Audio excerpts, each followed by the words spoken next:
Hello. ఇవాల్టి ఎపిసోడ్లో మనము శ్రీ దత్తాత్రేయుని గురించి కొన్ని విశేషాలు తెలుసుకుందాము. ఈయన బ్రహ్మ, విష్ణువు అలాగే మహేశ్వరుని స్వరూపము. అంటే ఈ ముగ్గురు దేవతలు దత్తాత్రేయునిగా అవతారం తీసుకున్నారని పురాణాలు చెప్తున్నాయి. అయితే ఈయన అత్రి మహర్షి అలాగే సతీ అనసూయకి జన్మించిన కొడుకు. దత్త అంటే ఇచ్చిన, అలాగే ఆత్రేయ అంటే అత్రి మహర్షికి పుట్టిన కొడుకు. అందుకే ఆయనకి దత్తాత్రేయుడు అని నామకరణం వచ్చింది. అయితే ఈయనని కొలవటం వల్ల భక్తులకి ధనప్రాప్తి అలాగే స్పిరిచువల్ కాన్షియస్నెస్ అన్నీ కూడా ప్రాప్తిస్తాయి. ఈయన యందు సదా భక్తి ఉన్న వాళ్ళకి సన్మార్గం లభిస్తుంది. ఈయనని ఎలా పూజించాలి అని ఈయన చెప్పారంటే, మీ చుట్టూ ఉన్న వాళ్ళకి సహాయం చేయండి, అన్నం పెట్టండి, అట్లాగే వారికి కావాల్సిన సహాయం చేస్తే నాకు పూజించినట్టే, లేకపోతే నన్ను పూజించినట్టే అని ఆయన ఫిలాసఫీ అన్నమాట.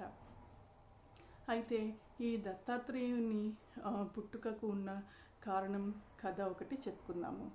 అత్రి మహర్షి అలాగే సతీ అనసూయ మరి గొప్ప దంపతులు. అయితే సతీ అనసూయ ఆవిడ్ని పరీక్షించటానికి త్రిమూర్తులు ఆవిడ ఇంటికి బ్రాహ్మణ రూపంలో వచ్చి మాకు నగ్నంగా అన్నం పెట్టాలి, వడ్డించాలి అని అంటారు. అప్పుడు సతీ అనసూయ ఆవిడ పాతివ్రత్యాన్ని కాపాడుకోవటానికి ముగ్గురిని త్రిమూర్తులని, బ్రహ్మ విష్ణు మహేశ్వరుల్ని చిన్న పిల్లలుగా చేసి మార్చేసి తన స్తన్యపాలని ఇస్తుందన్నమాట. అలా వారికి భోజనం అంటే కడుపు నిండేట్టు చేస్తుంది. సో ఆవిడ పాతివ్రత్యానికి మెచ్చుకుని బ్రహ్మ విష్ణు మహేశ్వరులు వరం కోరుకోమంటారు. అప్పుడు సతీ అనసూయ వారు ముగ్గురు తనకి పుట్టాలి అని అడుగుతుంది. అప్పుడు వారు ముగ్గురు దత్తాత్రేయుని స్వరూపంలో ఆవిడ కడుపున పుడతాడు అన్నమాట. సో ఆవిడకి ఇచ్చిన వరం వల్ల.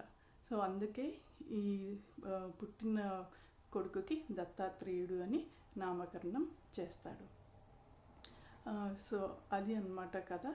సో దత్తాత్రేయుని కొలవటం వల్ల మనకి ధనప్రాప్తి అలాగే స్పిరిచువల్ డివినిటీ అన్నీ కూడా లభిస్తాయి. నెక్స్ట్ ఎపిసోడ్లో ఇంకో కథతో కలుద్దాం. Thank you. Bye bye.